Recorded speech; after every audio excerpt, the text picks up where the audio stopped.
废灵根，滚滚！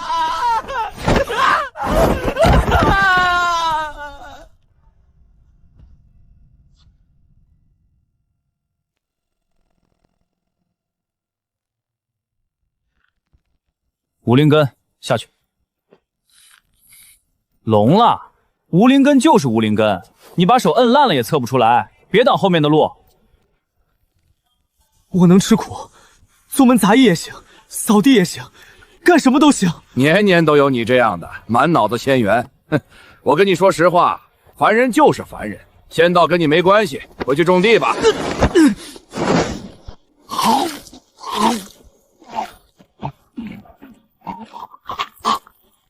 一大不慢，你疯了！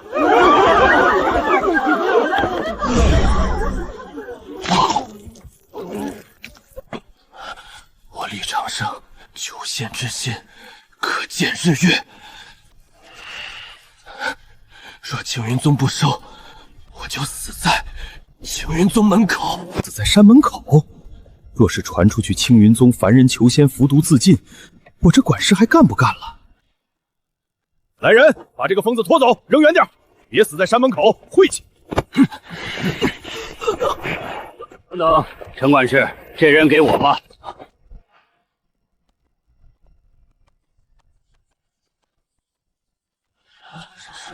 赵执事，你要他干嘛？一个毒发将死的凡人。废丹房上个月又没了2个杂役，活没人干。这人既然不怕死，就让他去扫地。活过来是他命硬，活不过来也省了一副棺材。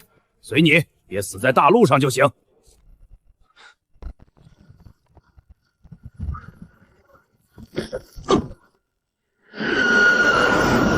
不能闭眼，闭眼就再也醒不过来。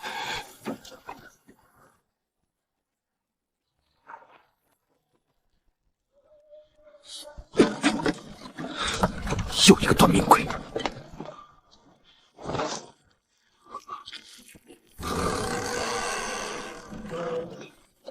22年，总算进来了。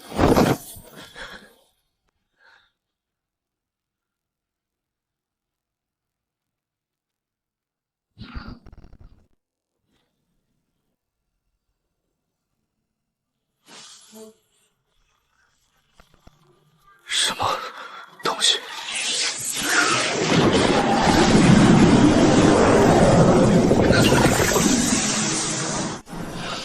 他在吃毒。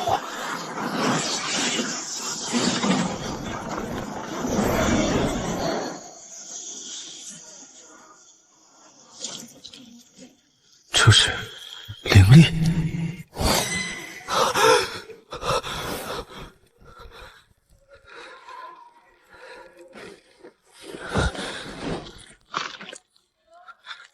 没死。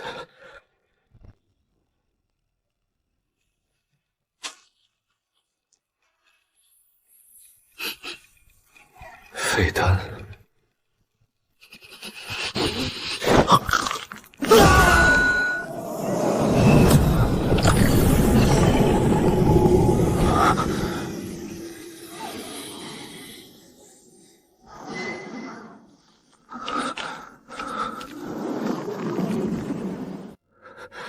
对别人来说这里是毒窟，对我来说却是粮仓。不知道这东西从哪儿来，也不知道极限在哪儿。搞清楚之前，绝不能让任何人知道。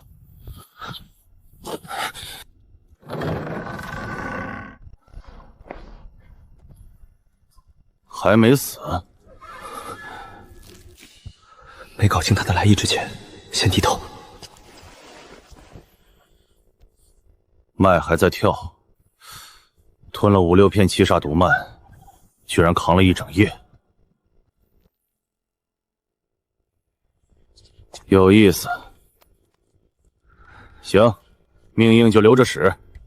明天辰时，把这间房从头到尾扫一遍，所有废丹分门回类，按毒性从低到高码整齐，完不成断粮3天。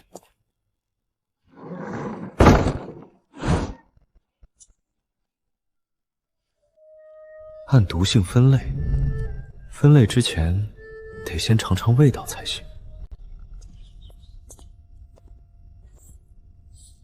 就扫了这么点儿？弟子昨夜中毒刚醒，手脚还发软，这些废丹毒性不一，不敢乱碰。哼，怕毒？怕毒你当什么废丹房杂役？哼，带上。泡过淡化灵液，能挡3天低阶丹毒。3天后灵液散了，手套就是块破布。你还活着的话，自己想办法。多谢指示。他不是在检查，他在找东西。规矩说清楚。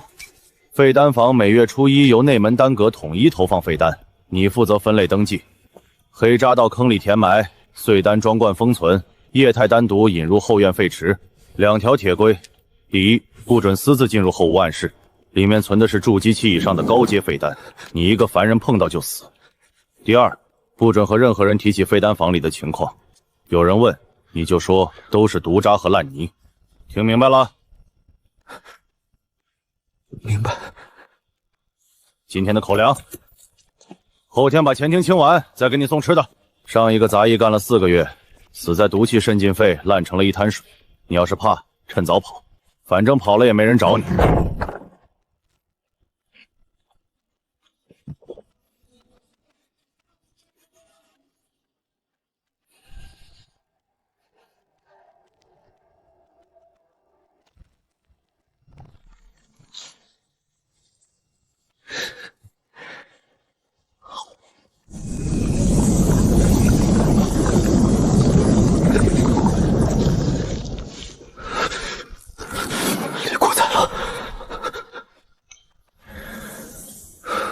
单次上限7到8枚。东边少几枚，别处就补几枚。从外面看，跟没动过一样。哟，新来的，还活着呢。哼，师兄好。别叫我师兄，你一个杂役没资格。赵指示让我来拿处理清单。顺便看看有没有品相好的废丹，虽是废丹，但磨成粉掺灵土里，能肥灵甜，外面有的是人收。对了，废丹房杂役平均活不过3个月，你觉得不行，趁早跑。当然，别的地方也不一定比这儿强。3个月够了。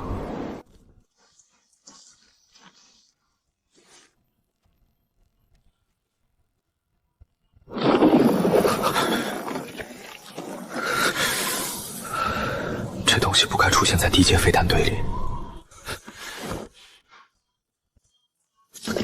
吃得下的叫粮食，吃不下的叫催命符。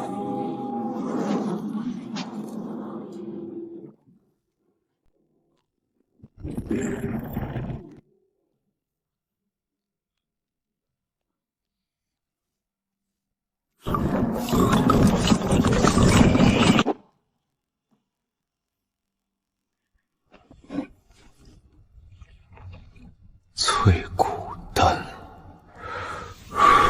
，1枚淬骨丹30块下品灵石，穷修士半年的积蓄呀！药性散了7、8成，剩下的全是蛊毒残渣。但再烂的淬骨丹，骨头里也有真东西。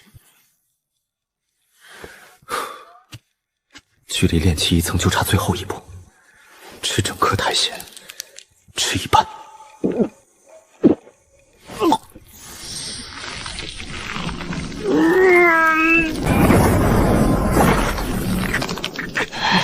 比碎丹修10倍！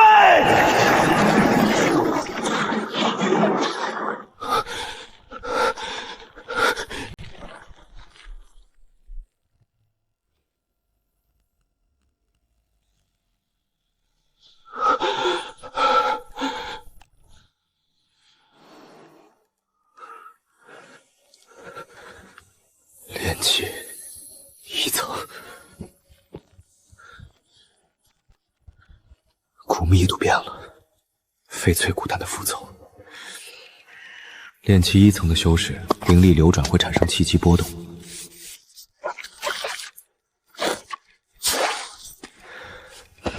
凡人感知不到，但修士可以。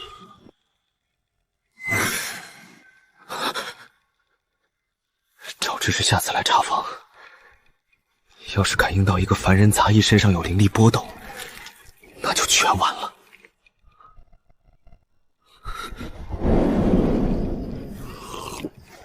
当年老子靠一门小术在黑市混饭吃，闭气隐匿术原理简单的很，把灵力当一口气憋住，不往外呼。散修的话未必可信，但我灵力本来就少，藏起来应该不难。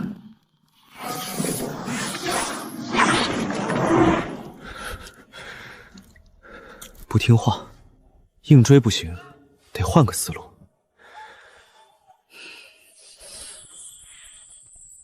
封死所有分岔口，水再怎么闹，最终只能回到主河道。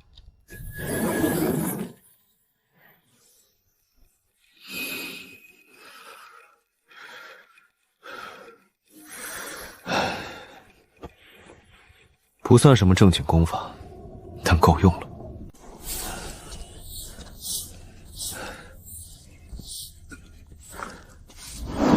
一枚翡翠骨丹顶30枚普通碎丹，前厅的存货按现在的速度，半个月能修到炼气2层。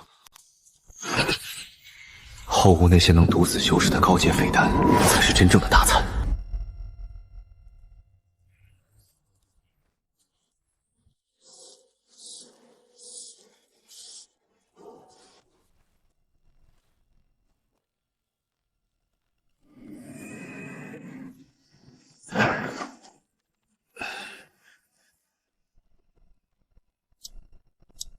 上一个杂役活了4个月，我打算活得久一点。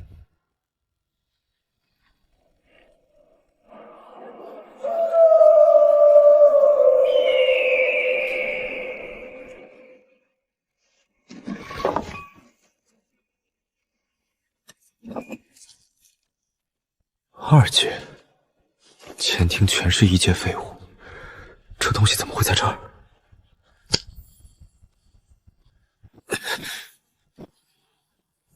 之前吃废丹，他从没这么急过。2阶丹毒浓度至少是1阶的5、6倍，半名翡翠骨丹差点咬穿嘴唇，这东西该放下。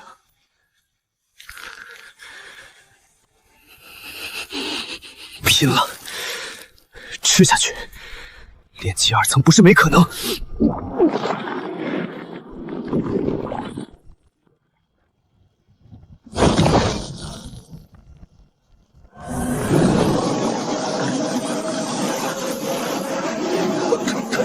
太多了。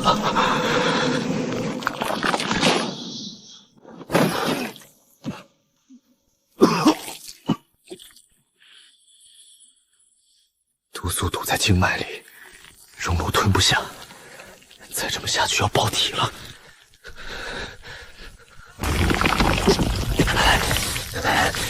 疏通不了，那就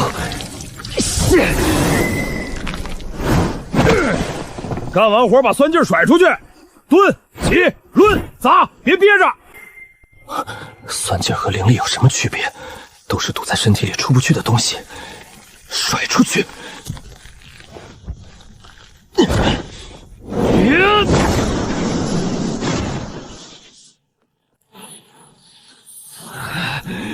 有用！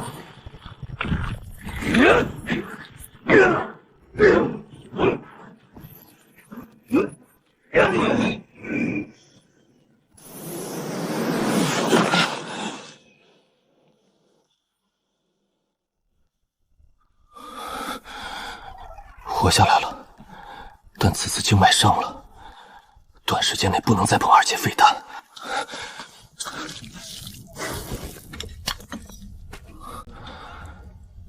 远看像回事，近看漏洞百出，但赵执事不会趴在地上检查。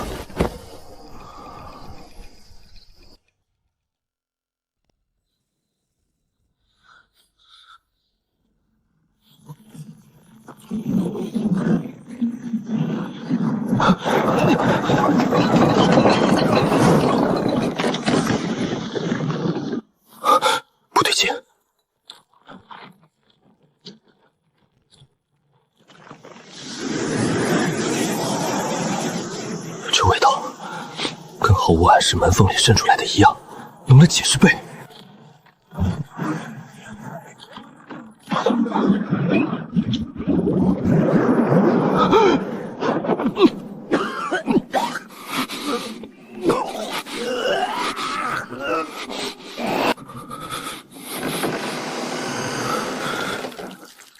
赵执事说的化成一滩水，就是这个。2个人前后不到1刻钟，全死了。跑出去等天亮，这是正常杂役该做的事。可气要是走了，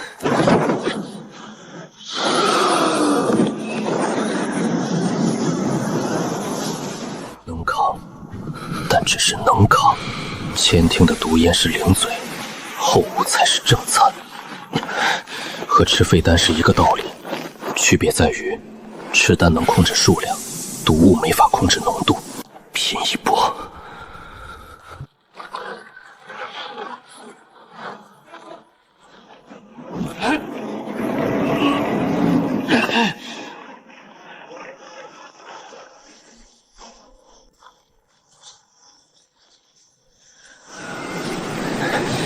毒素涌入的速度超过了熔炉消化的速度。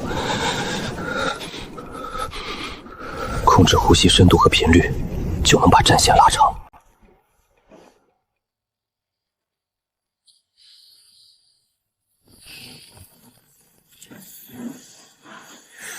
这才是废丹坊的真正价值。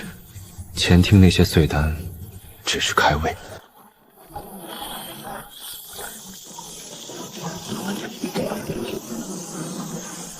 丹田灵力7成，9成，练气1层和2层之间的臂掌就在眼前。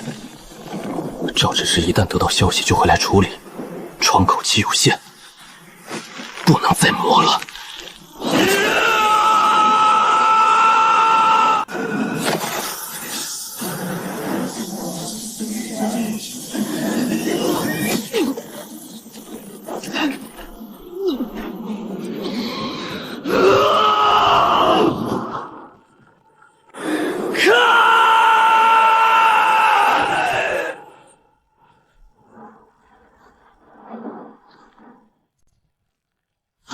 炼气2层，隔壁死了2个人。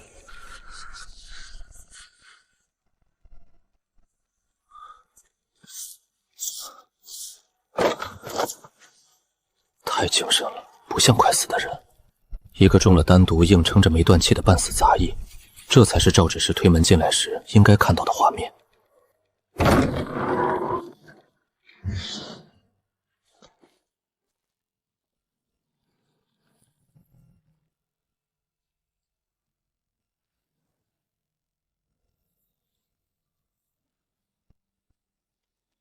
醒着，赵执事，你居然还活着！隔壁2个老东西，一个化了，一个烂了，你怎么没死？不知道，弟子昨夜被闷响震醒，到处冒绿烟，弟子捂着嘴往门口爬，爬到一半就晕了，后面的事记不清了。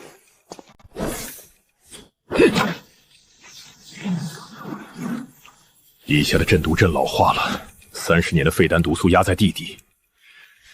这帮丹阁的人，你在这屋里泡了1整夜的丹毒没死，隔壁2个干了10几年的老东西，身子骨比你壮3圈，死的连个响都没打。你一个20出头的瘦竹竿，反倒扛过来了。行，隔壁2个死了，他们的活得有人接。后山柴缝的劈柴和药苗的挑水，从今天起你一块干。赵执事，弟子身上……你不是没死吗？没死就能干活，吃的给你加一个馒头，多的没有。今天先歇着，明天开始。你那手套呢？烂了。这副能用半个月，半个月后自己想办法。你学得挺快。他看出我扛得住毒，新手都不是心善，是要保住我这条命继续干活。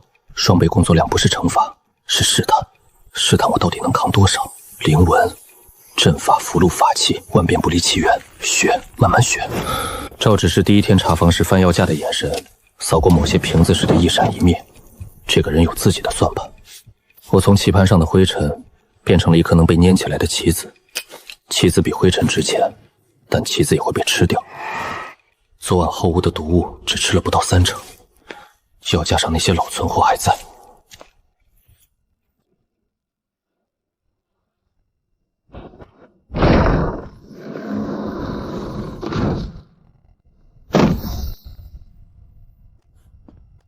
认识这东西吗？内门炼丹堂退回来的渣子，炼3阶丹失败的产物。3阶废丹的毒性是1阶的10倍以上，正常流程要先送丹阁用中和药剂处理。中和药剂？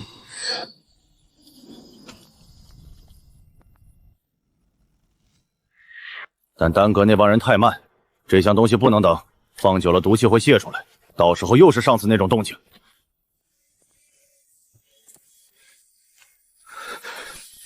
赵执事的意思是让弟子先处理。你不是扛得住吗？好算盘，把要配套下发的中和药剂揣进了自己兜里。赵传师，3阶的弟子怕是扛不住。扛不住就慢慢来，一天处理2、3颗，你有1个月。手套的事我知道，这2瓶淡化灵液省着点用。对了，这批东西的事不用跟别人提。弟子明白。你明白什么？弟子什么都不明白。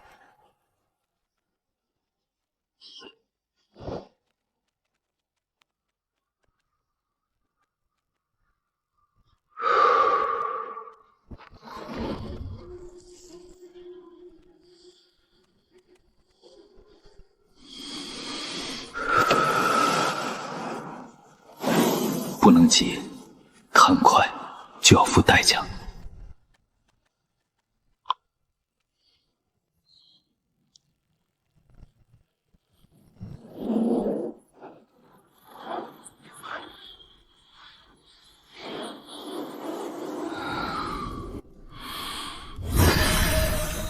1枚3阶的灵力，比5枚1阶加起来都多。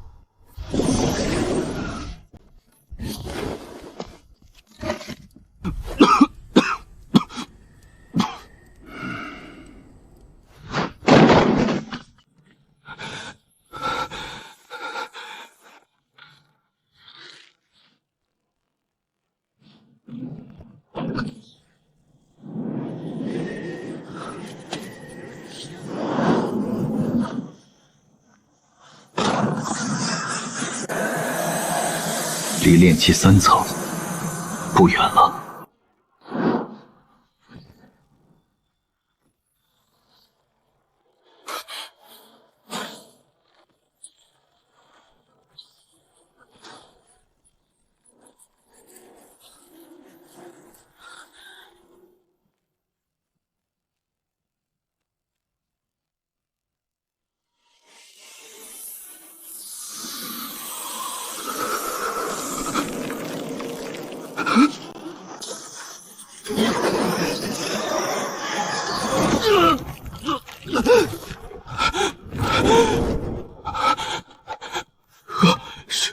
是荣禄！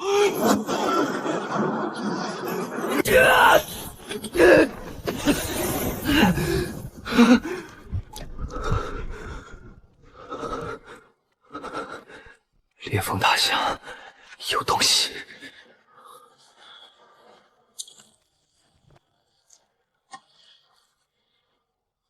陶片，地底下埋着更早的废丹。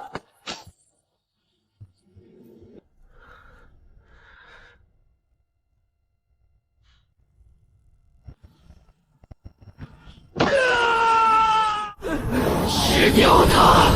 吃掉它！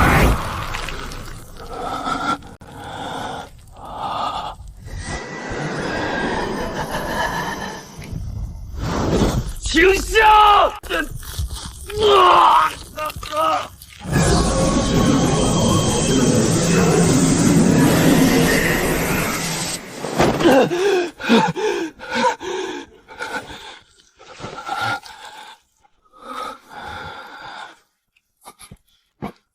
只是2阶飞丹就差点要了我的命，这个东西现在还不行，绝不能让赵执事看到。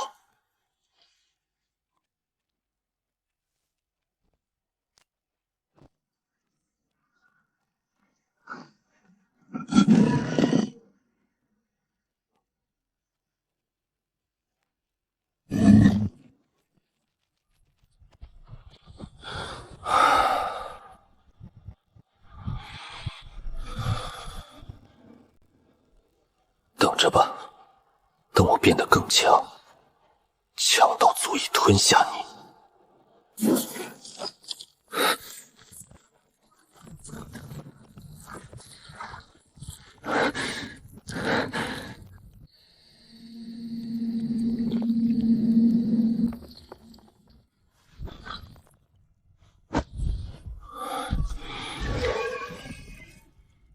他在看我的胳膊。你今年多大？22。一个天天碰丹毒的杂役，不该越活越精神。臭就臭，命比面子重要。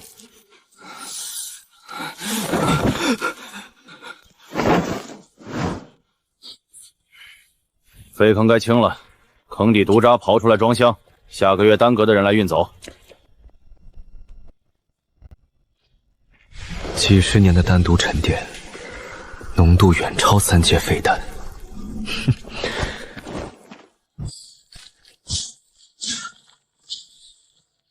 死了大半的丹毒，聊胜于无，胜在量大。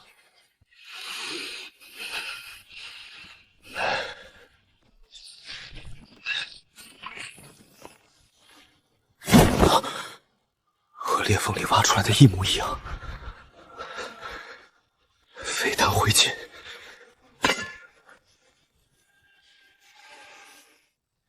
一粒已经够头疼了，再来一粒，还真不知往哪儿藏。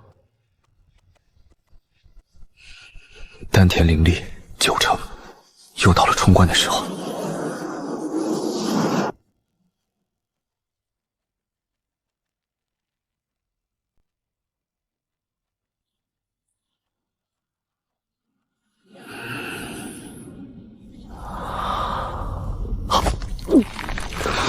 不够！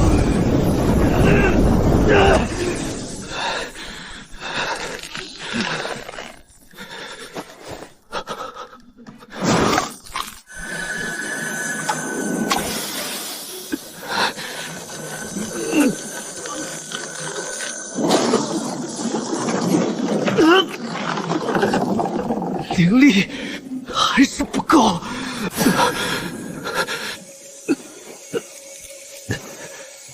3枚同时发作，熔炉能不能扛住？不确定。停下，前功尽弃，没有退路。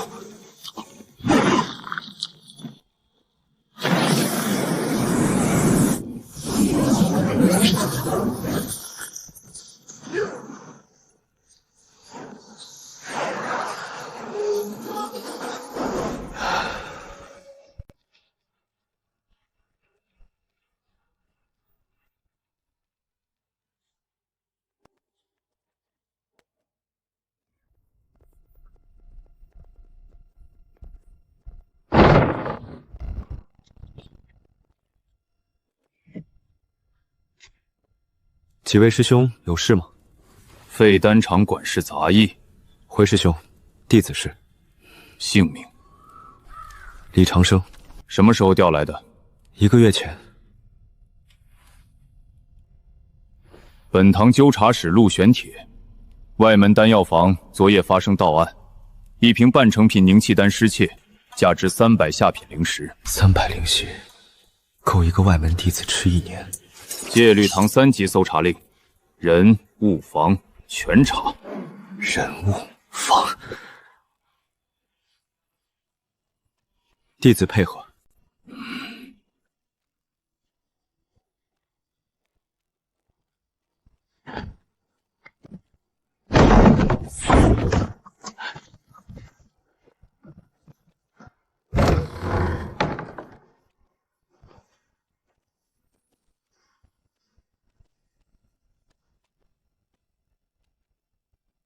这批什么时候送来的？5天前，赵执事安排的。封印快失效了，为什么不上报？弟子不知道该报给谁。搜。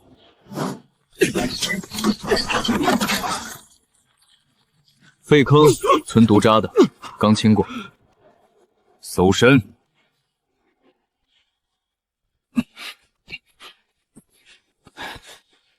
没有。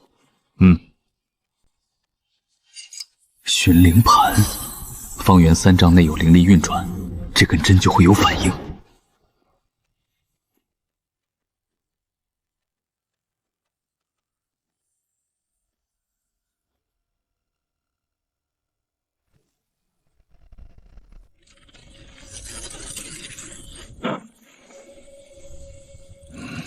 有问题，要被发现了吗？心跳带动熔炉，熔炉产生波动，调动体内经脉留存。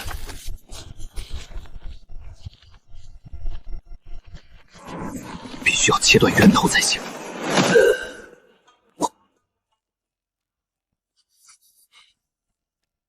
你怎么了？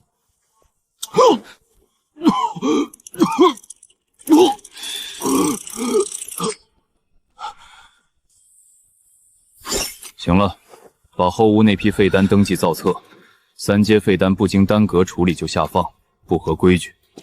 回去查流程。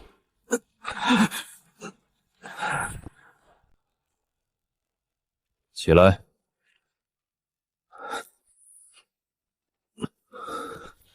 你叫李长生？是。之前在哪儿做事？外门杂役坊，扫地搬货。谁把你调来的？赵执事。废丹房的活不是一般人能干的，你一个无修为的杂役怎么扛过来的？弟子体质特殊，抗毒比别人强一些。多强？不太清楚，赵执事测过，说够用。搜查结束，走。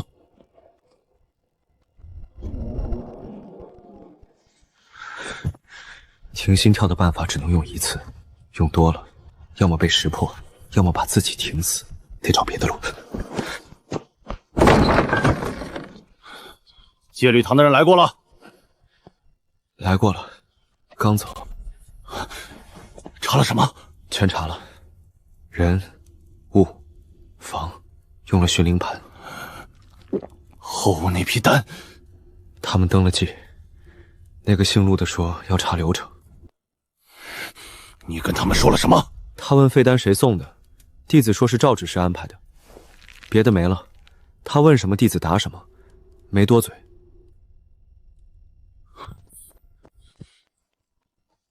赵执事慌了，戒律堂查流程，贪墨的事兜不住。他会不会把我咬出去？我一个没有修为的凡人，天天接触3阶废丹，还活蹦乱跳。如果他为了自保捅给戒律堂，所以赵执事不能倒，至少现在不能。这是他违规的证据，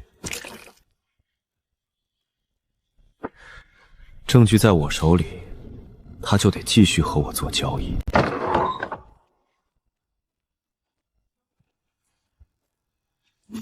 蓝色纹路，外门丹药房的标识，昨夜丢失半成品凝气丹的那个丹药房。丹药房的瓶子出现在废丹房的垃圾车上，戒律堂正在全宗搜查。这时候，谁会把烫手山芋扔进我垃圾里？栽赃！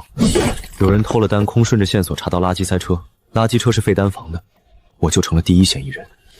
不是赵执事，他自身难保；不是陆玄铁，戒律堂没道理自己栽赃自己查。杂役头目周头，炼期4层，手下管着30、40号杂役。垃圾车也归他管。外丹房凝气半肘陈批，铁证。这瓶子被戒律堂在这儿搜到，我百口莫辩。我习惯走右侧，直到痕在左边，靠近铰链。有人趁我不在来过院子，先确认我走了，再去石桥放瓶子，不能直接交给戒律堂。一个杂役举报炼气4层的头目，陆玄铁会查他，更会查我，也不能交给赵执事，他自己都泥菩萨过河。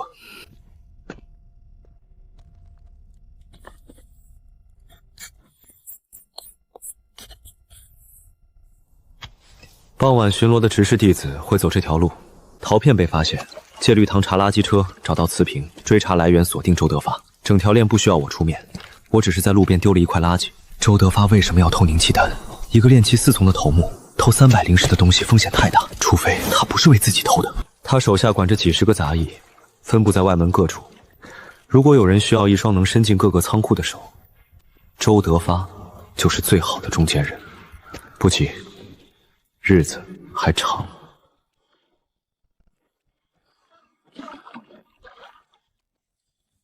没人注意到，意料之中。力道不大，带着犹豫，推了一下就停了。周德发，你来确认过废丹房没人。一个炼气4层的杂役头目，特地避开我这个凡人，不是怕我，是怕目击者。可你漏算了一件事，你避开了人，没避开痕迹。栽赃失败了，戒具堂搜了一遍，什么都没找到，案子成了悬案。悬案挂着，周德发不可能安心，他一定会再来，要么补种赃物，要么毁灭垃圾车上那个瓷瓶，无论哪一种，他都必须再来废丹房附近。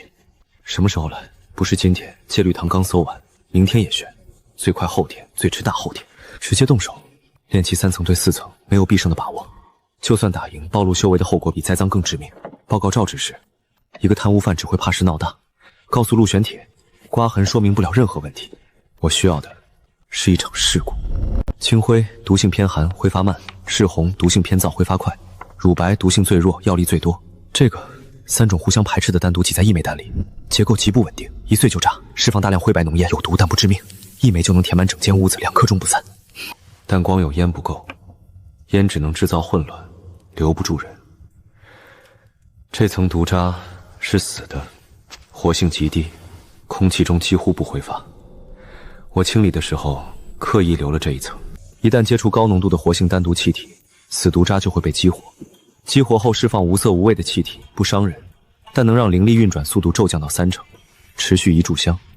一个灵力只剩3成的炼气4层修士，跟凡人没什么区别。这扇门底部翘起，推的时候会卡住地砖，必须稍微用力一顶。这一顶，震动传到门框，废丹滚落摔碎。推门，红丹坠落，热气引爆黄丹，浓烟弥漫，激活坑壁毒渣，灵力被压制。从推门到灵力被附，不超过10个呼吸。我每天进出只虚掩门板，从不用力推。但一个不熟悉这扇门的人，废丹散落各处，门框上卡了2枚，很奇怪吗？不奇怪，这里就是一间年久失修的废丹房。如果出了事，那只是一场意外。听说丹药房丢的那批凝气丹查不下去了，怎么查？赵执事手底下几10号人，谁都有可能。周头说是废丹房那个新来的，屁！戒律堂搜了，什么都没搜着。那周头怎么说？周头昨天骂了半天，说戒律堂办事不力，刚说明栽赃失败，案子没结，悬在头上的刀没落下来，这种感觉最磨人。慌了的人容易犯错。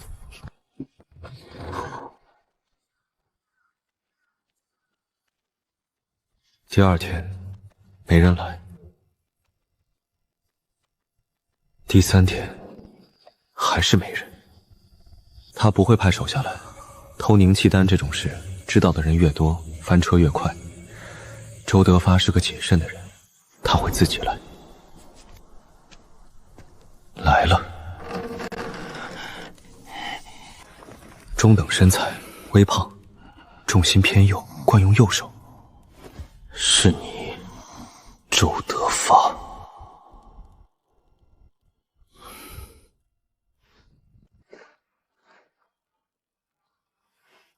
果然去后屋。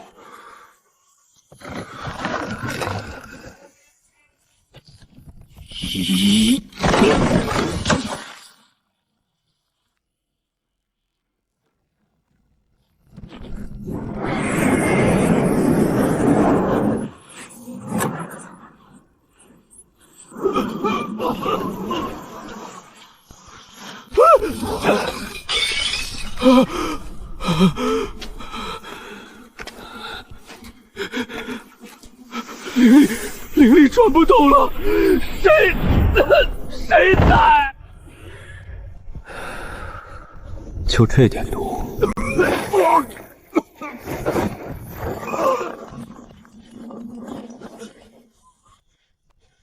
赃物果然是来补中的。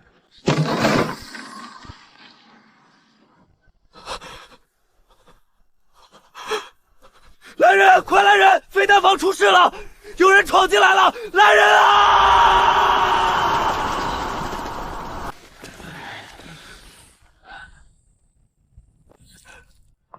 杂役头目周德发，子时3刻擅闯废丹房后屋，触发毒气，随身携带丹化房标签瓷瓶3只。你没看到有人进来？没，弟子睡着了。等闻到烟味醒过来，到处都是毒气，跑出来才看到有个人倒在后屋门口。你认识那个人吗？像是周头。院里太暗，弟子看不太清，但身形像周头。像是。周德发，这3个瓶子怎么回事？我来查房。子时3刻，杂役头目来废丹房查房，带着3瓶丹化房的东西来查法。不是，那不是我的，不是你的，从你手里掉出来的，不是你的。陆师兄，这是栽赃，有人在栽赃我，就是那个杂役李长生，他。李长生，一个在睡梦中被毒气熏醒，跑出来喊救命的凡人杂役，他栽赃你。张成，去石桥下的垃圾车检查车底，应该有一个瓷瓶，暗蓝标签，跟这3个一样。是。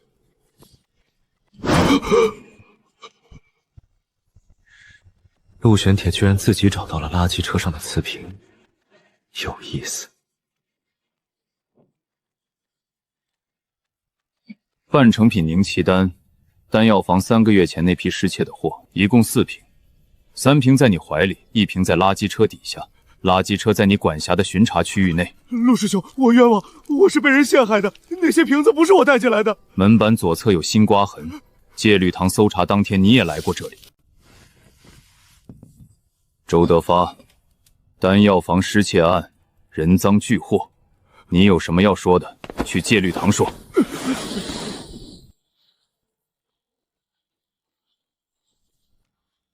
后屋门框上的废丹，以后收拾干净点儿，到处乱放，出了事谁担着？是，弟子以后注意。你运气不错啊！毒气爆发时你在前厅，后屋的浓度是前厅的3倍。如果你在后屋，今晚就不是喊救命了。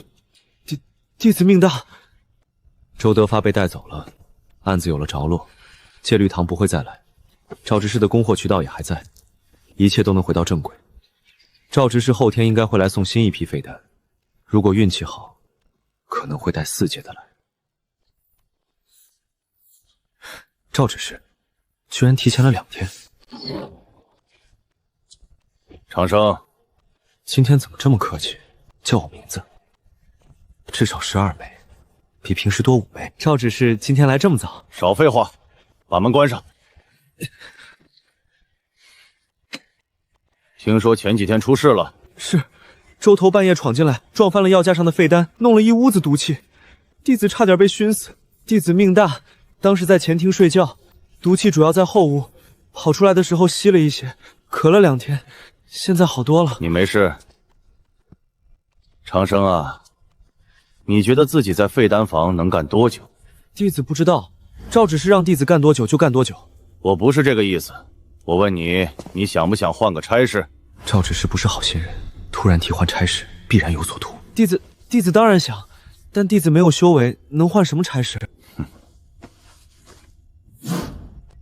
聚灵丹，1阶丹药，成屑大体，成色中下，但确实是成品。认识这东西吗？弟子不认识。聚灵丹，1阶丹药，1枚50灵石。我在准备1阶炼丹师的考核。你是带我归的网方代购货3年，后来被连续5次考核不过，不要去管杂物。但我这些年没停过，私底下一直在练，技术比3年前强了不止1倍。我缺的就是最后一步，开颅实操。我需要一个帮手。你在废丹房待了1个多月，中了3次毒都没死，说明你的体质比一般人扛得住。如果你帮我把这件事办成，我保你一个外门的记名弟子的名额。替他抗炸炉毒气的人，这赵执事果然不是好心。回去想想，过2天我再来找你。对了，布袋里的废丹这次给你加了5枚，都是3阶的。12枚全是3阶，其中2枚是3阶废丹里的高品。赵转是在为我，在之前先养肥。是药童子这个差事可以接，但条件不是赵执事开的条件，而是我的条件。这毒比之前的猛烈10倍。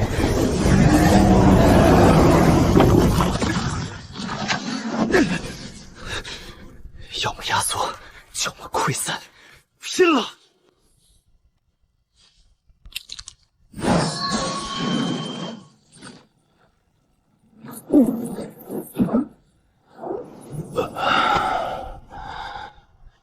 炼气4层成了。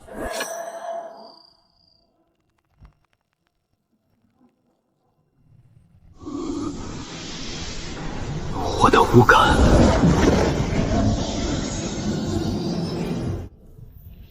这就是炼气4层。周德发，我们现在是同一个层次了。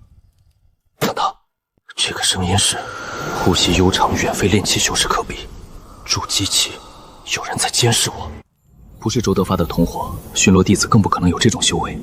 陆玄铁，不，感觉更强。他到底是谁？一刻钟了，他就这么站着，到底想干什么？走了，不是刻意压制修为。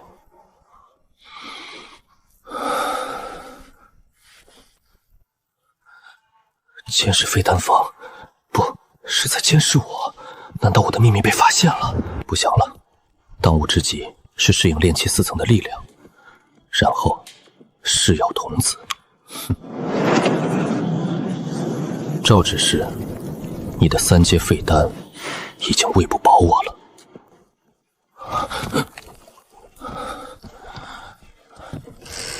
赵执事叫你过去，现在？现在？这都亥时了，少废话，给我走！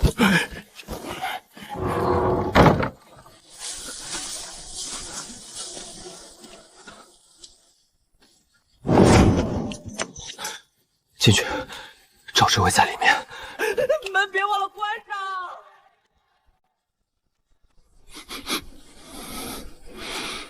清水蓝炸炉的丹渣，赵爵士，你果然在这里私炼丹药。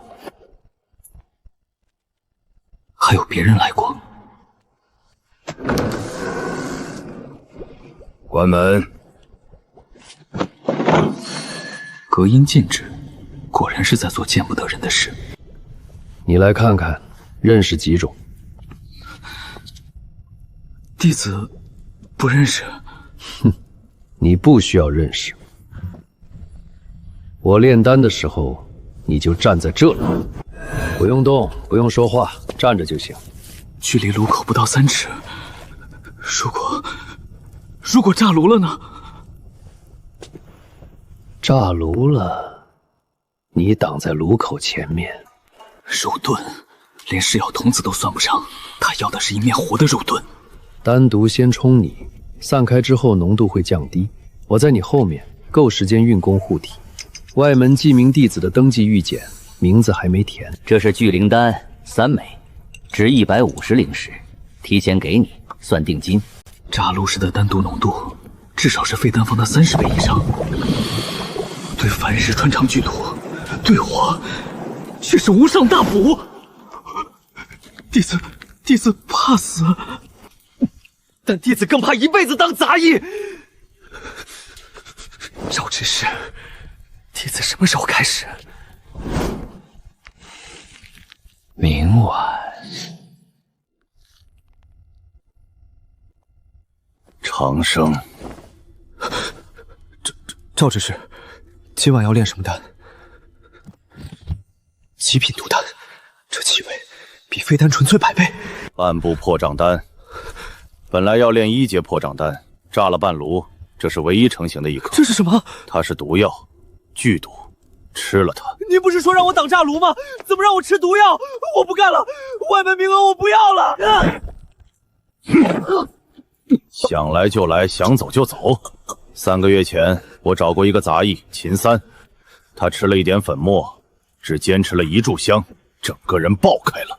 现在2个选择：第一，吃了它，你中了3次丹毒都没死，活下来的机会比秦波大；第二，我现在捏碎你的喉咙，选一个。炼气6层杀我比捏死蚂蚁还欠揍，更何况这对别人来说是剧毒，对我却是大补。我吃。好，让我看看你的命有多硬。痛，毒液直接冲进血液了。发作的这么快，看来还是不行。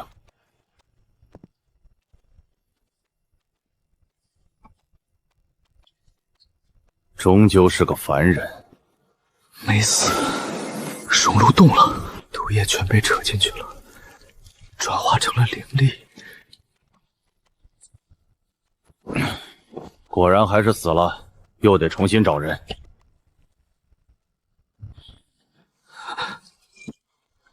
活的，脉搏还在跳，半个时辰了，他居然逃过了半步破障丹的毒发期，万中无一，绝对的万中无一，这是天生的抗毒体质，完美的噬药鼎炉。回春丹，你这点灵力，连我的经脉都填不满。赵执事，你活下来了，长生，你活下来了。我没死，外门名额给你，全给你，只要你帮我把这炉丹炼成，真传弟子的名额我也给你想办法。多谢执事栽培，长生这条命以后就是您的。这些废丹里残留了大量药力，你每天吃1颗，能吊住命。以后我炼出来的废丹全归你，只要你明晚能站在这里。多谢执事。加3两清水兰。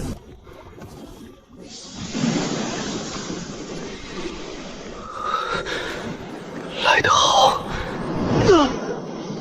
稳住，别乱动。该死，火候又大了1分。命真硬，起来吧。这是今天的赏赐，吃下去，明晚继续。多谢执事。爽，体内的灵力已经完全炼化，炼气4总巅峰。赵执事的存货快见底了，他买的药材消耗的差不多了，明晚他肯定要开那一炉主药。长生，今晚只许成功，不许失败。弟子明白。起！开河！控温！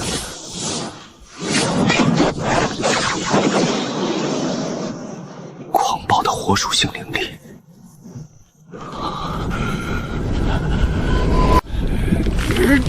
第2河！压住！给我压住！水火2种药性冲突太剧烈了，他压不住了。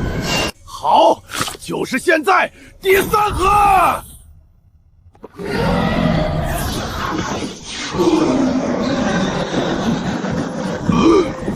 不好！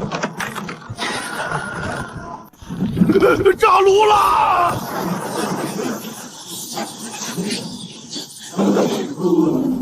来吧，来吧！火毒被熔炉扯进去了，剩下2成放进静脉做伪装。